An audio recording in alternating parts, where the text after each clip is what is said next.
अच्छा जी, आप सब लोगों को अपने चैनल पे खुशामदीद। मेरा नाम सुहेल अब्दाली है और वही मेरे चैनल का नाम भी है, तो सुहेल अब्दाली आप याद रखिएगा, ठीक है। अगर आपने अभी तक सब्सक्राइब नहीं किया है तो हिम्मत करके आज ही इसी वक्त सब्सक्राइब कर डालें, और अगर पसंद आ रही है मेरी वीडियो तो थम अप भी कर दें। और अगर इसमें आपको कुछ बैक एंड फोर्थ कमेंट करने हैं, अच्छे बुरे, डज नॉट मैटर, आप एग्री करते हैं नहीं करते हैं, आपको क्या चीज़ ख़राब और सही नज़र आ रही है तो उसके लिए भी कमेंट करना ज़रूरी है। और अगर अच्छी बातें लग रही हों तो अपने दोस्तों से, अपने रिश्तेदारों से, जिनसे भी आपके कनेक्शन हैं उनसे शेयर भी कर दीजिए। बात हो रही है फाइनेंशियल स्टेबिलिटी की, और ज़ाहिर है मैंने अभी कुछ वीडियोस बनाई हैं कि अगर आप अभी यंग एज के हैं तो आपको क्या क्या चीज़ें करनी बहुत ज़रूरी हैं ताकि आपकी स्टोरी जो है पर्सनल फाइनेंसेस की आपकी समझ में आए। बहुत काम की बातें मैंने रिलीज़ की हैं, लेकिन पता नहीं कितने लोगों की समझ में आ रही है, कितनी नहीं आ रही। लेकिन आज का टॉपिक ये है कि अगर आप यंग नहीं हैं, और यंग नहीं से मतलब ये कि ये आपको बूढ़ा नहीं कह रहा, लेकिन अगर आप 55, 60, 65, 70 वगैरह के हैं तो उसमें कुछ लोग रिटायरमेंट के करीब पहुँच रहे हैं और कुछ लोग ऑलरेडी रिटायर हो चुके होंगे। अब वो लोग क्या करें? अगर आपने नौजवानी से इस चीज़ के ऊपर फोकस नहीं किया, जब आपकी जॉब शुरू हुई है या आपका बिज़नेस आपने शुरू किया है और आपने इस चीज़ के ऊपर फोकस नहीं किया है कि आपको कुछ स्टेप लेने हैं ताकि आपका बुढ़ापा फाइनेंशियली अच्छा गुजरे, और अब आप इस उम्र में पहुंच गए हैं तो मसाइल तो हैं भाई।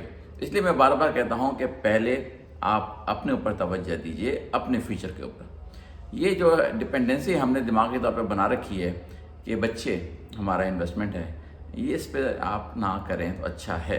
बच्चों की अपनी ज़िंदगी है, बच्चों को अपनी ज़िंदगी गुजारने दें। ये उन पे डिपेंडेंसी फाइनेंशियली क्रिएट कर लेना, अगर आपको अब हेल्थ के मसाइल हैं तो ज़रूर वो उसमें तो ज़ाहिर है आपको मदद लेनी है, लेकिन ये कि फाइनेंशियली अपने आप को इतना स्ट्रॉन्ग करके चलें कि आपके बुढ़ापे में आपके फाइनेंसेस आपके काबू में रहें। बुढ़ापे से मतलब बिल्कुल बुढ़ापा नहीं, लेकिन जब आपने काम करना बंद कर दिया है उस वक्त से लेके उस वक्त तक जबकि आप यहाँ पे हैं दुनिया में, तो आपके फाइनेंसेस कम से कम आपके काबू में होने चाहिए। तो ये बात अगर बच्चे सुन रहे हैं, मतलब यंग लोग, तो प्लीज़ इस पर तवज्जो दीजिए, क्योंकि यही वक्त है कुछ करने का। जब आप ऊपर पहुंच जाते हैं तो वापस तो नहीं आ सकते चीज़ों को सही करने के लिए। तो अब अगर आप लोग उन लोगों में से हैं जो कि पहुंच गए हैं 55 से ऊपर, लेकिन अभी भी कुछ टाइम है जॉब करने का, तो फुल फोकस कीजिए कि आपको फंड्स अपने जमा करके करने हैं उस काम के लिए जो कि आपके बुढ़ापे में काम आए। अगर आपने मेरी पिछली वीडियो देखी हैं और नहीं देखी तो जाके देखिएगा दोबारा से। पिछली 4-5 वीडियोस, 6-7 वीडियोस आई हैं, उसमें इसी टॉपिक पर मैंने बात की है। लेकिन इस वक्त आपको मैं सिर्फ एक टू द पॉइंट बताना चाह रहा हूँ कि अगर आप पहुँच गए हैं रिटायरमेंट एज, पाकिस्तान में जो भी रिटायरमेंट एज है 60 है, 65 है। मैं अमेरिका से आया हूँ, वहाँ पे जनाब तकरीबन 67 के करीब है रिटायरमेंट, 66 है या 67 है रफली। तो अगर आप उस एज पर पहुँच गए जहाँ पे आपकी आमदनी बंद हो गई है जॉब की या बिजनेस की तो ज़्यादा देर चल सकती है, लेकिन अगर आप जॉब कर रहे हैं और आपने रिटायरमेंट वहाँ से ले लिया और आपके पास अब जॉब की इनकम बंद होगी, लेकिन आपको अगर फंड्स मिले हैं वहाँ से रिटायरमेंट के बाद, या आपने कुछ अक्लमंदी ये की है कि आपने अपने तौर पे फंड्स जो हैं वो जमा किए हैं, तो उन दोनों सूरतों को आज मैं एक्सप्लेन करूंगा कि आप कहाँ पे इन्वेस्ट करें और किस तरह से इन्वेस्ट करें, और इन्वेस्टमेंट में से कितने पैसे निकालें ताकि आपकी बकिया ज़िंदगी एक ठीक तरह से गुजर जाए। इसका एक रूल है और वो अमेरिका में बहुत लोग यूज़ करते हैं रिटायरमेंट के बाद, कि क्या अगर आपने फंड जमा कर लिए, कितने अमाउंट के किए और कितने नहीं किए, उसकी क्या इनकम है। तो उसमें एक रूल लगाया जाता है कि आप एस्टिमेट करके किस तरह से पैसे निकालें। वैसे ज़िंदगी मौत तो अल्लाह के हाथ में, वो तो पता नहीं कि कब कौन चला जाए, लेकिन अगर आप शादीशुदा हैं तो ज़ाहिर है आपको बीवी का भी करना है ख्याल, और अगर आप बीवी हैं तो कौन पता कौन पहले जाएगा, तो शौहर। इन दोनों मामलात में अगर आप समझ रहे हैं मेरी बात, मैं क्या करना चाह रहा हूँ कि आपको एक सिस्टम बनाना है जिसमें कि आपकी फाइनेंशियल स्टेबिलिटी चलती रहे और आप बच्चों पे फाइनेंशियली डिपेंडेंट ना हो। अच्छा जी, तो चलिए मेरे साथ कंप्यूटर पे मैं आपको कुछ नंबर्स दिखाता हूँ और सिनेरियोज दिखाता हूँ और रूल्स बताता हूँ, वो रूल्स जो कि अगर आपने यूज़ किए तो आपके पास जो भी फंड्स हैं वो लंबे अर्से आपके पास चलेंगे। ठीक है, चलिए मेरे साथ कंप्यूटर पे चलिए फिर आप। अच्छा जी, स्क्रीन तो वही फैमिली स्क्रीन है जो कि मैं हमेशा यूज़ करता हूँ, जो कि कंपाउंड इंटरेस्ट का एक स्क्रीन है। वजह यह है कि मैं ऐसे अकाउंट में जहाँ पर कि आपके पैसे लिक्विड रहें और आपकी रीच में रहें, उसमें आपको कोई घाटा ना उठाना पड़े अगर आपको पैसे निकालने पड़ें। तो मैं इसलिए इसको रेकमेंड करता हूँ कि ऐसी कोई चीज़ पकड़ें जो कि ऐसी फ्लूइड फॉर्म में, लिक्विड फॉर्म में आपके लिए आपके पैसे हों कि जब आप निकालना चाहें किसी इमरजेंसी की वजह से तो आप निकाल सकते हैं। तो एक अज़म्पशन 2 अज़म्पशन लेके चलूँगा, और अगर आप इसमें नई कैटेगरी में आते तो मैं इसके बारे में बहुत ज़्यादा आपको नहीं कह सकता। आपका घर अगर आपने लिया हुआ है तो डाउन साइज़ करने को एक बहुत बड़ी बात की जाती है अमेरिका में, कि अब आपका टाइम हो गया रिटायरमेंट का, इसका मतलब है आपको डाउन साइज़ करना है। मतलब ये कि अगर आपका घर 4-5 कमरों का बना हुआ, इसमें करने का मतलब है कि अब आप मियाँ-बीवी हैं, नॉर्मली अगर ये कैलकुलेट किया जाए तो एक 2 बेडरूम का अपार्टमेंट जहाँ पर कि मेंटेनेंस वगैरह की ज़्यादा फ़िक्र आपको ना हो, वो सही रहता है। तो अगर आप अपना घर बेचते हैं, उससे आपकी आमदनी होती है, या आपकी जॉब से रिटायरमेंट के वक़्त आपको कुछ गोल्डन हैंडशेक वगैरह जो भी कहलाता है यहाँ पे, वो आपको मिला है। मैं एक असम्पशन कर रहा हूँ कि आपके पास किसी तरह से भी इन दोनों सूरतों में या तो आप अपनी प्रॉपर्टी बेचें और डाउनसाइज़ करके किसी अपार्टमेंट में मूव हों, या फिर ये कि आपको कुछ पैसे मिले हैं रिटायरमेंट में, या कि आपने अक्लमंदी दिखाई कि आपने पैसे खुद जमा कर लिए। तो 2 बेसिक सिनेरियो लेके चल रहा हूँ, इसमें से कौन-सा फिट आप पे बैठता है ये तो मैं नहीं कह सकता।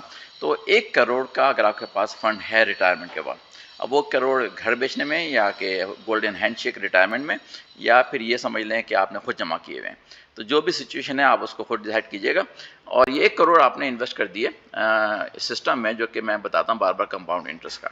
तो एक एज़्यूम ये कर रहा हूँ कि अगर आप 65 साल की उम्र में हैं तो आपके पास अभी 25 साल की ज़िंदगी और है, बल्कि ज़्यादा की भी हो उम्मीद है, लेकिन मैं एक 25 साल का नंबर लेके चल रहा हूँ। उस पे जनाब आपने इसको इन्वेस्ट कर दिया है तकरीबन 20%, जो कि आजकल 22-23 चल रहा है, लेकिन आप इसको फ्लक्चुएट होगा ज़ाहिर है ये, तो आपने तकरीबन इसको इस पे इन्वेस्ट कर दिया।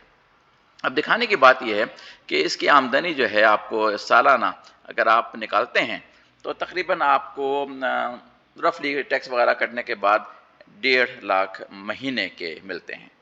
अब 1.5 लाख महीने में आपके पास अगर अपना घर है, मतलब घर से मतलब अपार्टमेंट है जो कि आपने कैश पे ले लिया है, तो फिर तो पूरा इम्कान है कि आप इस पे अपनी ज़िंदगी गुजार सकते हैं अगर आप मियाँ बीवी हैं। क्योंकि घर का किराया अगर आप निकाल दें इस खर्चे में से तो सिर्फ बिजली एक बड़ी खर्चा रह जाता है, और खाना पीना ग्रॉसरी वगैरह, तो ये कोई इतना बड़ा मसला नहीं है। आपका 1.5 लाख में आराम से ज़िंदगी गुजर सकती है। लेकिन मसला सारा 1.5 लाख अगर आपके पास निकलते हैं हर महीने 1 करोड़ लगाने के बाद, और आपने पूरे 1.5 लाख इस्तेमाल कर लिए, तो इन्फ्लेशन की वजह से आप मार खा जाएंगे कुछ अरसे में, 4-5 साल में ही आप मार खाना शुरू कर देंगे। तो आपको सिस्टम ये बनाना है कि अगर आपको 1.5 लाख हर महीने का एक तरह से प्रॉफिट मिल रहा है, तो उसमें से आप तकरीबन 60 या 70% मैक्सिमम अपने लिविंग के लिए यूज़ करें, बकिया को री इन्वेस्ट कर दें, या इस सिस्टम में इसी अकाउंट में छोड़ दें, निकालें नहीं सारे के सारे, छोड़ दें। कंपाउंड का है ना, इसलिए छोड़ने का फ़ायदा है।